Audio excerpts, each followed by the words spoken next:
Long ago, or maybe not so long ago, there was a tribe in the dark, cold cavern. The cave dwellers would huddle together and cry against the chill.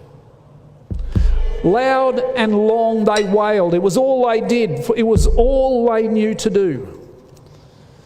The sounds in the cave were mournful. But the people didn't know it, for they had never known joy. The spirit in the cave was death. But the people didn't know it, for they had never known life. But then one day they heard a different voice. I have heard your cries, it announced. I've felt your chill and seen your darkness. I have come to help. The cave people grew quiet. They had never heard this voice. Hope sounded strange to their ears. How can we know you have come to help? Trust me, he answered. I have what you need. The cave people peered through the darkness at the figures of the stranger. He was stacking something, then stooping and stacking more. What are you doing? One cried, nervous. The stranger didn't answer. What are you making? One shouted even louder. Still no response. Tell us, demanded a third.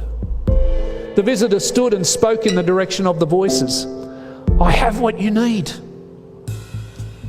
With that, he turned to the pile at his feet and lit it. Wood ignited, flames erupted, and the light filled the cavern. The cave people turned away in fear. Put it out, they cried. It hurts to see it. Light always hurts before it helps. He answered. Step closer. The pain will soon pass. Not I, declared a voice. Nor I, agreed a second. Only a fool would risk exposing his eyes to such light. The stranger stood next to the fire. Would you prefer darkness? Would you prefer the cold? Don't consult your fears. Take a step of faith.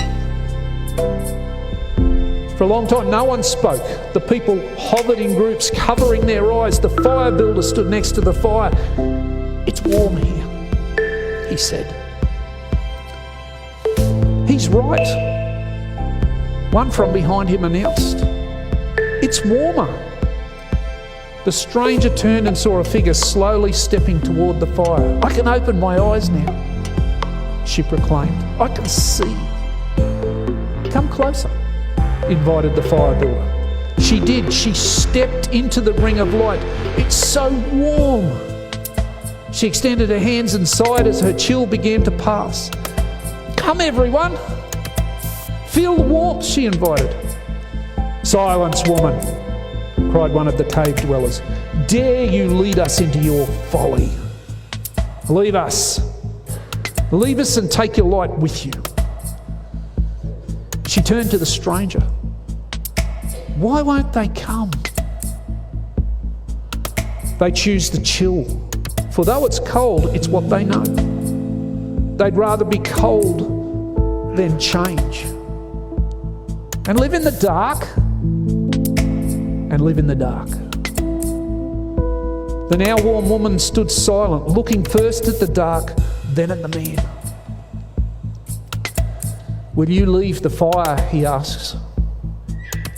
She paused, then answered, I cannot bear the cold.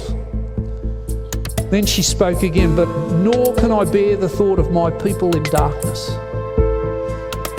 You don't have to, he responded, reaching into the fire and removing a stick. Carry this to your people. Tell them the light is here, and the light is warm. Tell them that the light is for all who desire it. And so she took the small flame and stepped into the shadows.